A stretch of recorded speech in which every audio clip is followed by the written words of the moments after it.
Hi everyone. Just to introduce us first, perhaps, or well, you've seen that. We were in Bangladesh. We came back last week.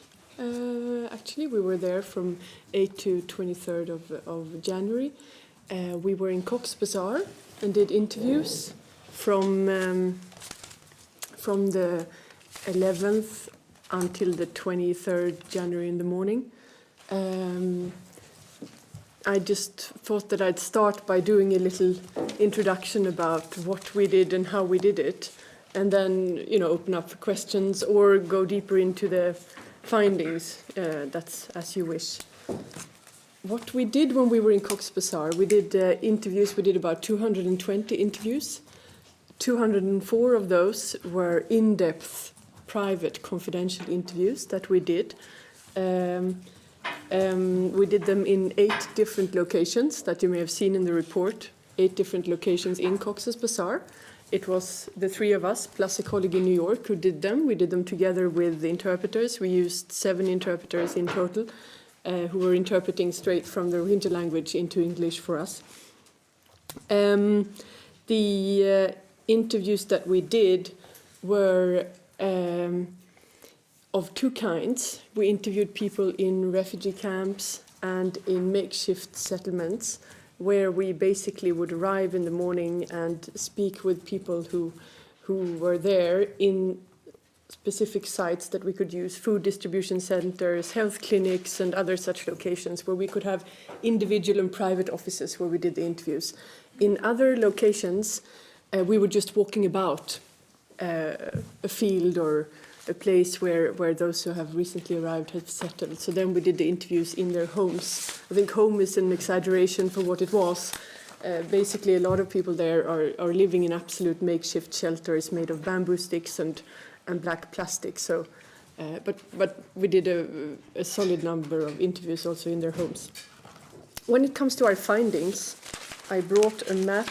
I think you've seen perhaps a smaller version of this one in the report. This is a part of northern Rakhine state in Myanmar. Everyone we interviewed, all 204 except for 2, came from the very same area, namely this area here, which is in between Mangdao and Tangpoletwa.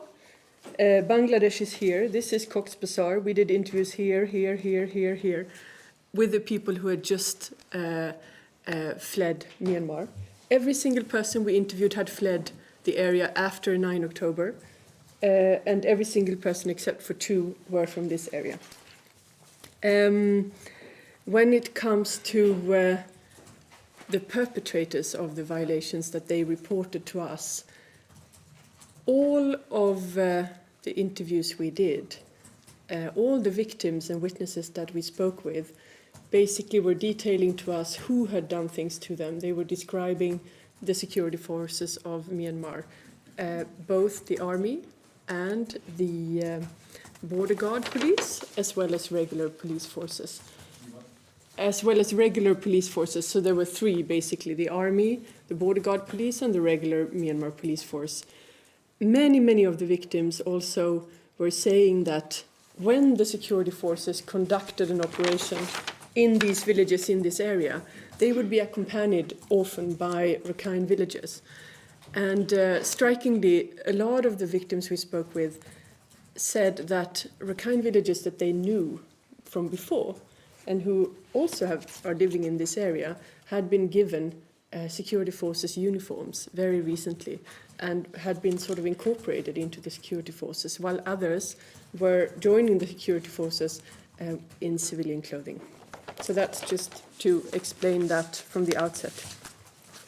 When it comes to the violations that they reported to us, these 204 victims and witnesses, you will see in the report, let me take you to that. I think it's on page 9 for those of you who have the copy. We've basically done a statistical analysis, a very basic one. We're all lawyers, we're not statisticians, so but we've done a basic statistical analysis of the testimonies that we gathered. How did we do that? This is we basically lined them up on an Excel sheet analyzed very closely what allegations they had that were credible, that were first-hand eyewitness testimonies or directly experienced violations. We plugged that into an Excel sheet and it could come up with basic statistics that you can see in the report. I think that's one of the most striking features of the report, is the sheer amount of violations that were reported to us. I must say we didn't meet a single person out of the 204 that hadn't experienced some type of violation. No, either their house had been burned or looted, or a family member had disappeared, or a family member had been killed. Basically, we didn't encounter anyone who hadn't suffered any type of violation, which is extremely rare. I should have said perhaps from the outset that our team, we're not regularly working on Myanmar. We are on a rapid response roster that the Office of the High Commissioner uses to send people and experts into crisis areas. So many of us have been to many crisis areas, and I think it's very rare for there to be so many violations in a population of when basically everyone has something to share. Another thing I should mention is that a lot of the people we spoke with, so they had suffered multiple violations, typically. Not only were their house burned, but their uncle were perhaps killed and their husband may still be disappeared. They had also suffered multiple displacement. As you may see in the report, a lot of people, even if they wanted to flee their village, which was under attack, it's very hard for the Rohingya actually to move around within northern Rakhine, within Rakhine state itself, and within Myanmar. It's very difficult for them to actually leave. This has been detailed in a report that the High Commissioner presented to the Human Rights Council, I think in June, which has a lot of details on the movement restrictions that have been in place in Rakhine State for a long time. But that meant that if you wanted to leave your village, because the village had been, set on fire, you couldn't really move to other parts and be internally displaced. Instead, you could only be internally displaced within your small area, moving from village to village to village, finding out that the security forces were operating in all of them, and finally then making the decision to cross into Bangladesh, either by boat or by strapping yourself to a plastic container and paddling over, basically.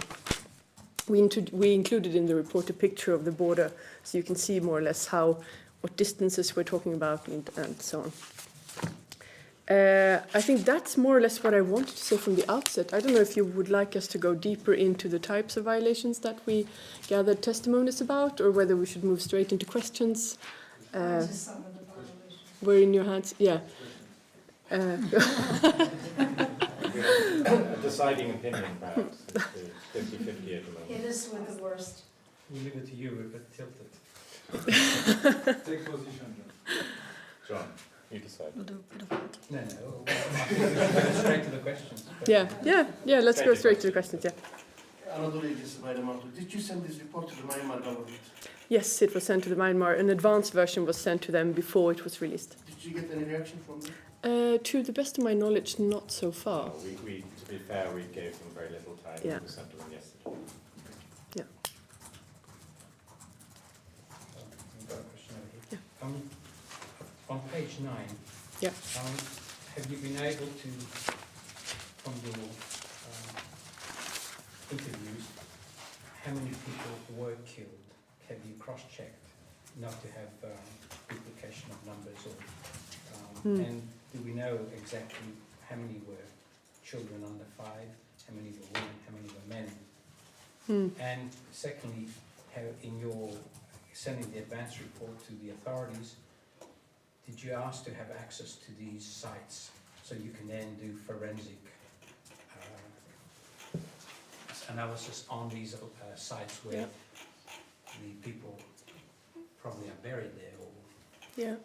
I think, to start with your last question, the High Commissioner had actually asked Myanmar to provide access to northern Rakhine already last year in November, at the same time as he asked the government of Bangladesh to provide access to Cox's Bazar.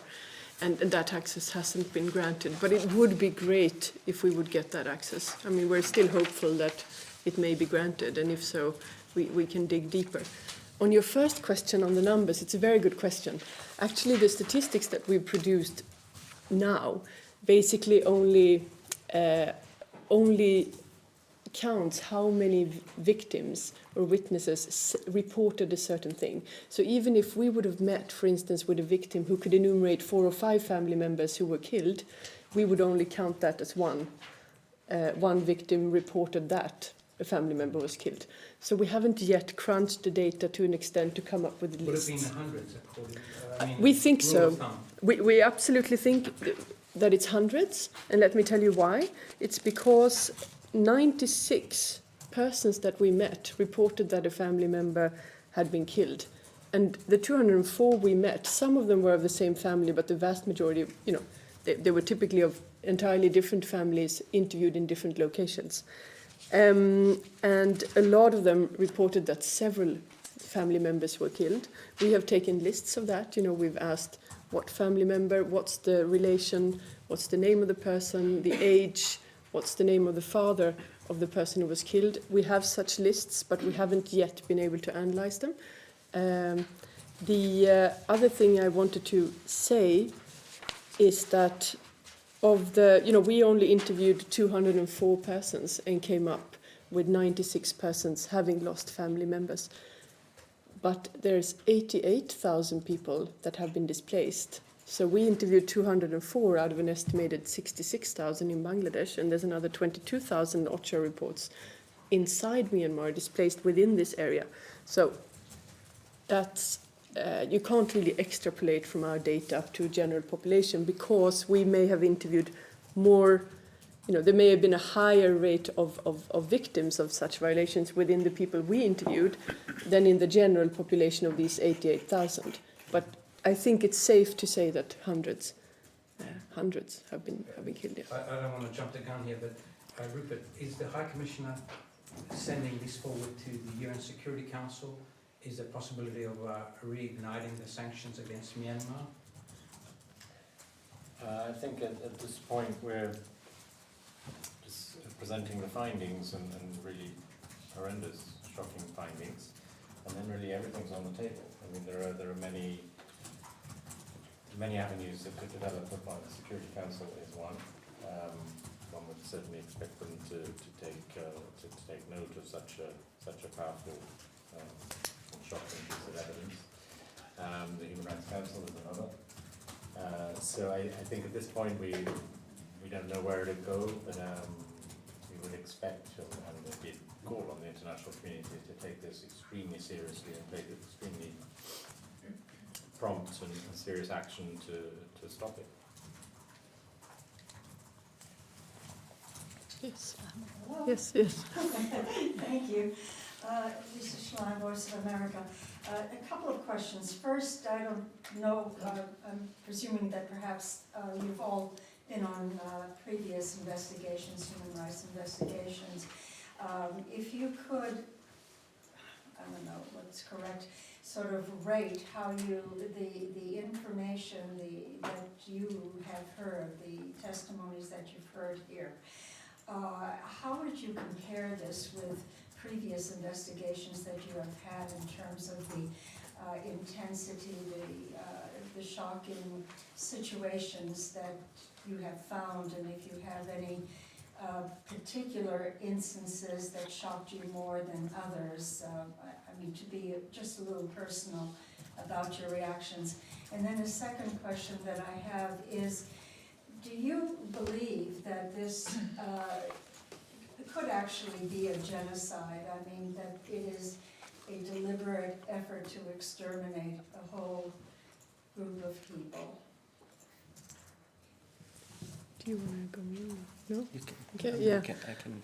Yeah, we can fill in all of us. I think all of us have different experience. I think it would be good for Ilona and Naveed to also fill in. But Please. I think for me personally, I have not ever encountered a situation in which you interview so many people in such a short period of time who have undergone so serious violations. I mean, just to give you an example, on the first day, personally, I was almost on the verge of breaking down after just an endless stream of women, because Ilona and me did vast majority of the interviews with women, obviously for obvious reasons, and the things they had suffered. Mothers who would say, I was raped and my baby was crying, and they slit the throat of my baby while I was being raped. I mean, it was horrendous. Frankly, it was absolutely unbearable to even do the interviews, and I can't imagine what they have gone through when they lived through that. I don't know, Ilona, if you want to fill in on. I have not been in conflict situations before. This is not exactly a conflict situation, but I think from what I've heard, it's very comparable. This is in a normal situation that I've been, you don't get this sheer violence. But from the point of rape and sexual violence that I've concentrated on, there were quite a few worrying trends there. For example, we had targeting of pre-adolescent girls. We would have a case when basically a mother and a daughter would be surprised when they were alone in the house. The mother would be locked outside while they actually concentrated on gang raping the 11-year-old girl who fell unconscious, who had severe bleeding afterwards. We've had also targeting of pregnant women being raped as late as 9 months of pregnancy. We had basically most of the rapes have actually been gang rapes. Rape by an individual have been very rare. We've had basically almost every woman we spoke to was in certain villages. Every woman we spoke to was subjected to really invasive body searches, which basically, in some cases, it was a rape because they would put hand in the vagina. We would have horrible stories, as we said, family members children trying to protect their mothers and being killed while they are trying to protect the mothers. So I think that's I think that might give you the gist of it. Yeah, no, in fact, from my own experience, since I've also worked on Commission of Inquiries and as well as in other contexts, this was a different experience, as Linnea has mentioned, in a way that most of the families, they have suffered multiple human rights violations, not one per se, and they are still suffering, in a sense that the people that they have lost, for which they know that they have been killed, but there are a number of their family members who are still missing. And this is something which they have been extremely traumatized and worried about their whereabouts, and as well as whether those individuals have been still alive or not. And if they are alive, where and how they have been held, and in which detention facilities or makeshift detention centers. So in that sense, I mean, if you look at the level or the scale of violations that each family have suffered, is extremely horrific, and comparing, I mean, as my colleagues have mentioned, they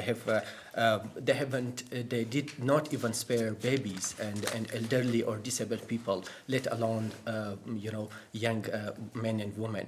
If you look at the cases of disabled people being killed, or children, infants being killed or beaten, this clearly shows the scale of violations not seen and many other contexts. So in that context, I think we can say that, of course, from our experience looking and meeting these individuals, and also the level of trauma that they have suffered and still suffering is extremely high. On this point, before you get to the genocide question, were these atrocities carried out by all of the the security, police, and so forth forces, but also by the villagers in Rakhine State?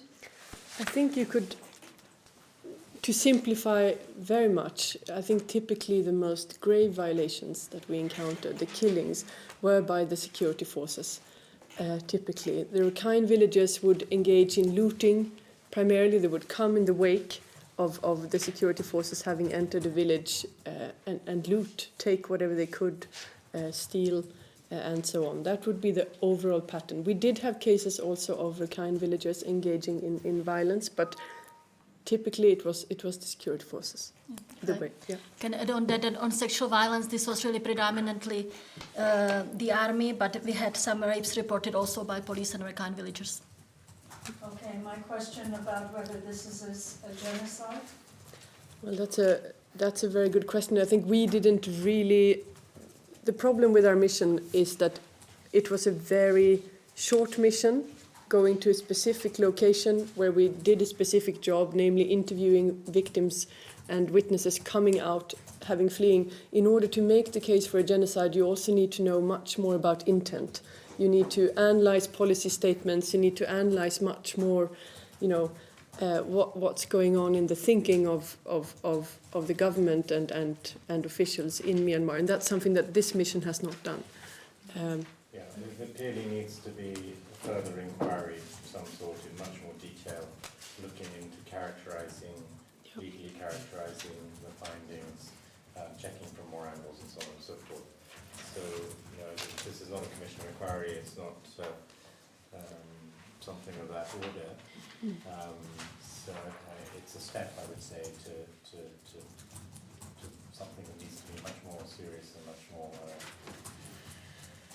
intense investigation, more thorough and more in-depth.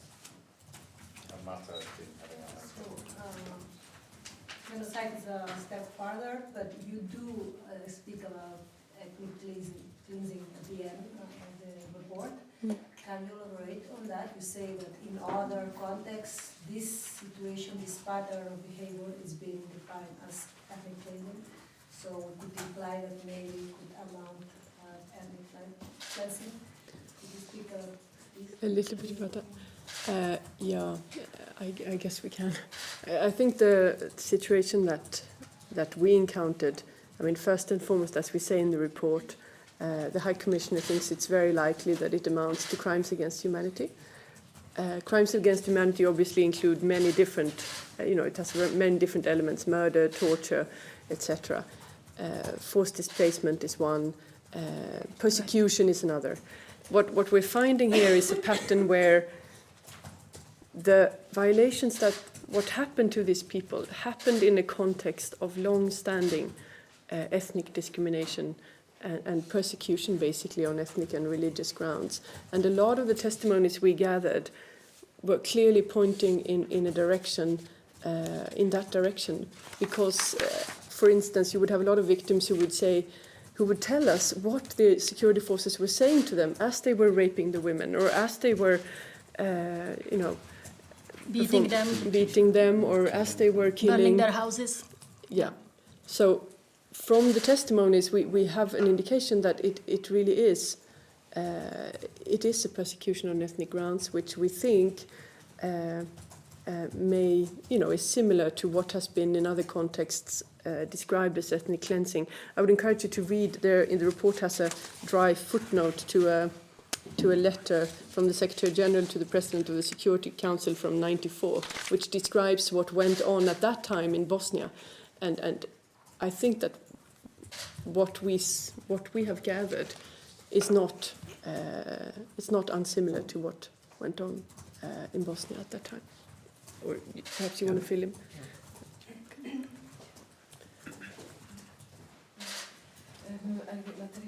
Swiss newspaper, do you know who is giving orders and who of the government could control this? Yeah, I'm asking because Myanmar is a country which has for a long time no state institutions. Yeah. I think it's difficult for us to answer that, since we only interviewed 204 victims and witnesses. So do you want to take that question, Naveed? No. I think it's sort of outside what we looked at, the four of us, and it's a larger question that I think OHCHR's Myanmar expertise and Myanmar team would be better placed than us to respond to. But what is clear from what we heard is that what was done to these people was not done by individual soldiers or officers. That's very clear. You don't fly in with helicopters, shooting from helicopters on the whim of a single person. I think that's what we can say. And also, it's not one incident which happened on one specific day and that's ended. I think it went on for quite a few weeks, and clearly from this you can draw a conclusion that the authorities in general, they should be responsible and should be accountable for it, of what has happened. Yeah. No, Swiss News Agency. Could you maybe elaborate a little bit on what the victims might have said about the behavior of the perpetrators? Were they just calm and cold killers, or were they, in some cases, under influence of drugs and alcohol, or that kind of behavior? We did have only one case. I had only one testimony on alcohol. Did you have any of that? No. Can maybe. Yeah. I mean, the main thing really that we, as I said, there were so many people to talk to. We didn't have a chance to go into depth into everything. So, but one of the things that was coming quite clearly about the behavior was really the main thing. It was this mocking attitude. That basically the victims were mocked by them basically, and they, they were saying them things like, "What can your Allah do for you? See what we can do to you, and you don't belong here," and things like this. So this was the main attitude we gathered. We have not gathered information about the other aspects of that behavior, apart from the obvious cruelty. I think the facts speak for itself. Hi, I'm Jamie from Associated Press. It sounds like what you're saying, and in some ways the perpetrators were trying to dehumanize the victims. I mean, is that maybe a way of phrasing? I wanted to ask about the report. You mentioned that the High Commissioner has already mentioned crimes against humanity. I just want to make sure how we fit this into the overall sort of past within, I mean, how is this different from the previous call? I mean, now you're saying very likely crimes against humanity, but it seems to me that he's already mentioned that there are crimes against humanity going on here. So how's that different? And then finally, what exactly, it seems from looking in your report that you're calling on the authorities within the country to do more, but what are you calling on the international community to do? I mean, particularly, should there be a commission of inquiry, or what further steps should be taken? Chapter 7, I mean, there's all sorts of options. Yeah, I think this report, it's probably glaringly obvious that there are no recommendations really in the report. I think what the High Commissioner felt is that he wanted to come out with this report as soon as possible. We just returned last week. The findings are so stark that he decided, let's go out with this report. It's a flash report. It's not a typical OHCHR report that's 3 months, 4 months in the making. But it's because the findings are so stark. He just said, let's put it out here now. And it's for the international community now to decide what to do. But the findings and the gravities of the situation are really so stark that something needs to be done, and action needs to be taken, both for accountability, but primarily to make the violence stop, because the violence is still ongoing. We met people who had crossed the border, this was last week, who had crossed the border only a few days before. So people are still fleeing, people are still crossing into Bangladesh. So the most important thing that needs to happen now is for this to stop. And the High Commissioner has reached out to the Myanmar government to say precisely that, to appeal that there's an end to this. Sorry, Yes. Oh, You can take that. Maybe if I can just add to that. I mean, none of these violations are really new. Things like this have kind of been happening throughout. But from what we have gathered, the level is unprecedented. And this is really for the level and the scale is unprecedented. And what we end our report with a kind of nice quote from one of our victims, who was basically saying that things has never been this bad. We've talked, even our grandparents were telling us about bad things happening. It has never been this bad. Anadolu Agency, you specify serious human rights violations, which are crime against humanity. And to call it genocide, you said you need to contact with Myanmar government. But you cannot even get response from them. So how can you call this as genocide? Where can you get information, and what could be best possibility to call it genocide if there is a genocide? And what could be next step from you to, after reporting it, could it be taken to International Criminal Court, or when it can be discussed in the UN Security Council earliest? I think we are not in the report enumerating any such concrete steps, but I guess these are all possibilities for the international community to consider. This could be taken to the Human Rights Council, it could be taken to the Security Council, It's only the Security Council that has the power to make a referral to the ICC if they would wish to do that. This is obviously not for our mission to respond to, but you know, the findings are pretty stark. So I think the High Commissioner is you know, willing to brief any of these bodies should the international community wish for that to happen. Yeah. Do you plan follow-up missions, or do you wait now for something more concrete, like a commission of inquiry or other? I think we would very much like to have access to Myanmar. That would be fantastic if we could get access to Northern Rakhine in particular. That would be our preferred follow-up. But with the same format as that one? Yeah, the High Commissioner had requested to Myanmar to send a team of the similar size as the team that went to Bangladesh. So if we could do that, if they would give us access, I think he would very much act on that. That was an original idea that he had several months ago already, but access has not yet been granted, and that would be a... Might just add to that, I think access is also incredibly important for the humanitarian agencies who've had limited or no access over the last few months. And in the report you'll find examples of people who have been in contact, particularly with elderly people who were left behind in destroyed villages when they fled. And you also have accounts of how food stocks were destroyed, how food stocks were apparently deliberately made inedible, so mixing grain with mud and this kind of stuff. So I think it's incredibly important that the World Food Programme, UNHCR, the UN agencies, also the NGOs, can get into this area to help the people who are still there. Yeah. Yes, Sorry. Sorry to come back to genocide, but I'm very puzzled. I asked already this morning, Ravina, about that. I'm very puzzled about that because I studied personally Rwanda during 4 years, and I know many people from Rwanda. And comparing the two, it seems for me that it's even more obvious that there is a genocide in Rakhine than in Rwanda in 1994. For many reasons. First, hate speech, the same context at Radio Dibil Colin, and now it's not about only militia. You're talking about the army. You're talking about the border guards, you're talking about the regular police forces. These are the Regalian branch of the government, right? This is government entity. So now it's systemic, it's widespread, you just said. You also said you had testimony of soldiers saying things while raping, while killing.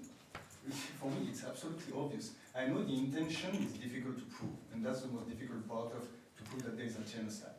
But my question is, now that I made my speech, I'm really wondering why. I was expecting, when I read the report and then came to the last, the report concludes that the widespread violation against Rohingya population is a very likely commission of crimes against humanity and possibly genocide. That's just obvious.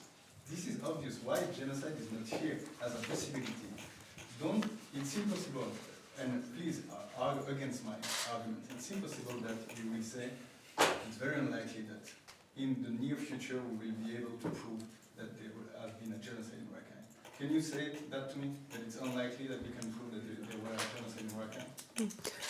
All I can say is that we do not have currently the elements that are needed to draw such a conclusion, because we lack intel simply on the intent piece, and we lack information. So we weren't able to draw such a conclusion, but there are many who are drawing that conclusion, obviously. But we have stopped short of drawing that conclusion. You because it's based on a few interviews, very that's true. It's not, the sample is not huge, right? It's not representative. So I understand that. I've done statistics. I'm still doing. But then you cannot conclude of crimes against humanity. You didn't conclude it. It is normal because it's your role to be like, be careful with your conclusion. But I wonder why really you cannot just point out the possibility of a genocide. Is genocide becoming taboo in the UN system? I'm just really wondering that. Is it raising the veil too strong in the UN system now? Is this something that is politically sensible?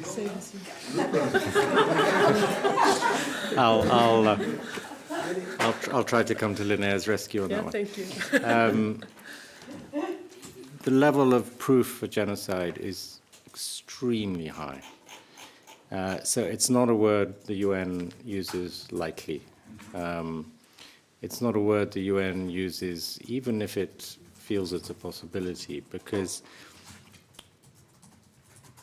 and I think it does disrespect actually to crimes against humanity, because there are many situations where you get crimes, they're widespread, they're systematic, they're targeted at a particular group, and in many cases those are crimes against humanity.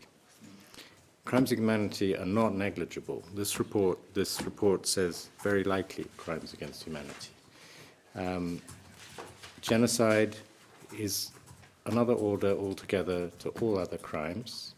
There have been very few declared genocides in the past since World War II, just a handful. It's not something we can very easily invoke. It has been invoked in one or two recent reports. I'm trying to think which ones. The Yazidis, exactly. Which one, sorry? The Yazidis. But this isn't that kind of inquiry yet. So, you know, if you had a bigger, more prolonged, more heavily resourced inquiry, they might come to all sorts of conclusions. But you can't really expect this team or even this report, based on what they found, to come to that kind of conclusion. It's not ruled out, but it's not ruled in. Yeah. It's not ruled It's out. not ruled out. I didn't ask you to come to a conclusion. I asked you whether just to have the confirmation that you cannot rule out that they are. Yeah, but we can't really rule, come close to ruling in either. So I mean, it's not somewhere we can go at this point. Just one question, then I shall. The Armenian genocide is recognized by the UN as a genocide. Well, the Armenian issue is recognized as a genocide by the UN or not? I'd have to check that one. I think there was a little movement on that recently, but I'd have to check that one. Hi, Ken. Yes. Amy? Yes. I was, in your interviews with the people, did you get the sense that the people there felt personally endangered or insecure living in Bangladesh itself, in Cox's Bazar, because the government apparently, from what it has said, is planning to relocate them to an island that is submerged under sea, my God, for a certain number of months every year. So what feeling did you get about they have survived these horrific crimes in Myanmar and escaped to Cox's Bazar, but do they feel that their situation has been resolved and that they're safe or not, and that they're going to have to go somewhere else, be displaced yet again?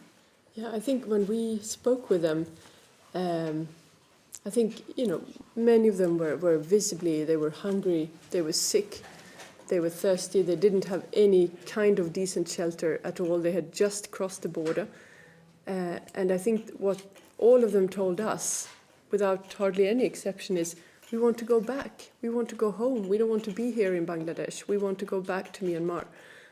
That is, we had humanitarians in Bangladesh who basically said, oh, you spoke with so many. Have they now, are they now adjusting to Bangladesh? Are they now, forward-looking? We said, no, none of them is forward-looking. None of them is feeling at home in Bangladesh. They're all just wanting to go back. They're extremely traumatized. When we were there, I've seen media reports about the relocation to the island, but that had not really been talked about by the time we were there. We only came back last week, but I think these reports have resurfaced since. So no one that we spoke with, referred to that or so. But they mainly expressed that they want to go back. If I can also just add that the mission of the mandate of our mission was very clear. We were to concentrate on what was happening in Myanmar, not really what is happening since they came to Bangladesh. So we have not ventured much into this. Yeah, John. I was wondering what my colleague mentioned earlier, and you mentioned they were coming in with helicopter gunships, etc. Have you asked or received any possible intercepted communications between the capital of Myanmar and the security forces, where you could get intercepted communications, as was the case with Srebrenica, and that's where you got the evidence in Srebrenica, the intercepts. Have you looked into this avenue of getting intercepted communications? Not to my knowledge. We did not do that as a team, and to my knowledge, we do not have any knowledge as OHCHR either of such communications at this moment, I think. We don't really have the means. Yeah. No, it's not you. Interceptions. It's governments. Yeah. As what happened in Srebrenica, it was not the local commanders that had the intercepts that gave them to the prosecutors. Yeah. You solicited such information from government, other governments. I think we, as you said, the mandate of our mission was quite limited. We are here to try to let the world know about. Evidence, yes. Are you following through and requesting from member states that might have evidence that could shed more light on the possible chain of command, and what Nev was saying, to possibly show a link between, if there is a chain of command, as we saw in Bosnia? I mean, it would be great if there were to be a larger investigation that could really look into this and look into the kind of evidence that you're mentioning and referring to. I think that would be great. It's not for us perhaps to specify in what shape or form, but That kind of leads me to my question. Just generally, I mean, I want to make sure I understand this correctly. What is the next step? I mean, is it, maybe not from your mission, your mission was very specific to this particular instance, but what is Zaid saying? Is he saying, I mean, what is the next step for, whether it be soliciting other governments for information, or calling for a different kind of investigation, or a longer-term investigation? What's in the cards from OHCHR? Well, we're just in the first few hours after this report has been released, so obviously I would expect that a lot of people will view this as quite a bombshell. There's more detail in here than I think has come out before. So I think we'll, at this point, wait and see what happens on the international scene. But it's not going to go unnoticed. And as we said earlier, there are many options, many possible options that the international community could take, whether it's a Security Council, possibly leading down the line to something else like a tribunal, the ICC, whatever. A further investigation, I think, as Linnea said, would be very desirable, because to cover many of the questions you've come up with, which are beyond the scope and capability of a short mission and analysis of that mission that we've presented today. Well, Rupert, are you, I mean, on this, will this report be presented at the UN Human Rights Council? Could there be some kind of a resolution or some sort of requesting an investigative commission in this sense, as you have in... Yeah, it won't be presented at the Council. It wasn't requested by the Council. It's not on the agenda of the Council. We did this under OHCHR's own mandate to promote and protect human rights. But I'd be very surprised if the Council ignores it. And then again, well, you know how the Council functions. There are many steps they could take. But so let's see. It doesn't preclude the fact we may make a specific call for a specific action down the line. But as I said, it's just the first few hours after this very detailed, very, very shocking report has come out. So we'll see, I think, what the reactions are at the international level, and then we'll decide if we need to do something else ourselves down the line. Nick, last question. Yeah, what's this report? I mean, presumably it's being given to authorities in Myanmar. Have you had any communication with them directly and their reaction? we have not yet had any reaction, to the best of my knowledge. It was sent to them, an advance copy was sent to them yesterday, but to the best of my knowledge we have not yet heard back. But on the other hand, that may have changed in the past hours. Yeah. Who else got advance copies? Government of Bangladesh. What about the Secretary General? Of course.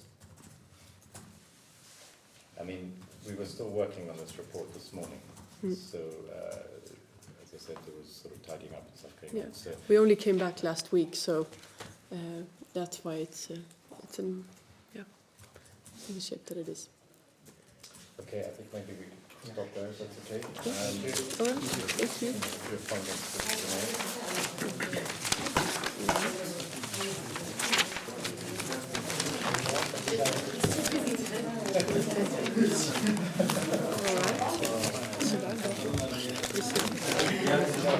You took the least nasty question that I wanted to take.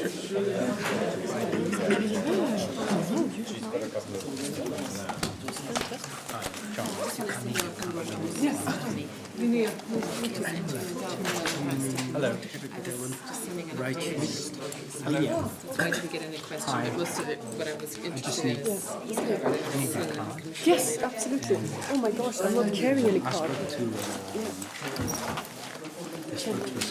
Maybe I'm trying to get you on television to talk on now.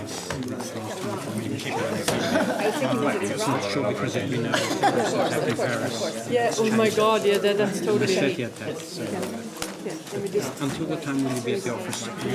I'm here easily until 6 tonight. All right. What's your Skype address, or would it come through the... My Skype is Linnea Arvidsson. Why don't you write it? Yeah, it's exactly my name actually. It's And like I need this. your card, your colleagues. Yeah. There you go. You're all lawyers? Sorry, can I take one of those two? Well, at least Are you regular OHCHR? Yes. Okay. Yes, What we're all nationality is this? This is... Swedish. Okay, Yeah. Human rights treaties. Okay. Yeah. Yes. Have you got it? Yes, I do. I'm sorry, I came in late. No, no worries. Thank you very much. Thank you. I just wanted to ask, I mean, it's refugee testimony. You're very careful in saying you didn't go to social media. You've only dealt with stuff that you got yourself. How has it been possible to find any way of corroborating any of the testimony you received? Yes, we have been able to corroborate with health professionals in Bangladesh. You know, we've spoken to people who run clinics who basically confirm that they've received patients with wounds corresponding to wounds caused by weapons of the type that we heard in our testimonies. So that's one way that we've corroborated with. Then we corroborated through satellite imagery. Both a report produced by the UN, but we've also looked at reports produced by Human Rights Watch and Amnesty International. So health professionals, satellite imagery, those are the two primary ways that we've corroborated with. Then we've also received information from other organizations that are active in Cox's Bazar, who have received themselves, you know, lists of people that are missing. We have not been able to analyze that kind of information yet, but there are other entities that are also gathering this type of information. But nothing from they also took photos. Yeah, oh yes, we have photographic photos evidence that we actually. took ourselves. Loads of photographic evidence, that I was going to show that I didn't do, but that's okay. That you collected or? That we have took. collected, we've only... Primarily of people that we spoke with that had gunshot wounds or knife wounds. We have pictures of those wounds. There was sort of a reference to hundreds of people being rounded up and who'd disappeared. Well, they've disappeared, but presumably they've disappeared into army camps. It's slightly different to enforced disappearances, and I wonder if you were able to quantify what constitutes the enforced disappearance component of this, and what is this kind of an amorphous mass who've gone into custody? It's a very good question. It was very hard to do because the vast majority of people who were rounded up in this manner has not been heard from. Yeah. So we don't know where they are. You know, a lot of their family members would fear the worst and think that they've actually, lying around in a mass grave somewhere, which obviously we couldn't corroborate. Yeah. We hope that they're, still alive. Myanmar government, if I'm not mistaken, they have actually themselves said that they have 450 prisoners rounded up primarily in the prison in Butdong. And Yang He actually got access, their rapporteur got access to a prison and visited. So, it's hard to tell, but the fact of the matter is that their family members have not heard back from them. And then technically, that's a disappearance until cleared up. Yeah, I'm sorry, when I was asking corroboration, again, one of the things in my mind was whether Yang He had been able to, the details that she had got on the ground in Myanmar, to match that to our list. Specific details of information. No, not yet. I mean, it's a big ask, but I thought Yeah.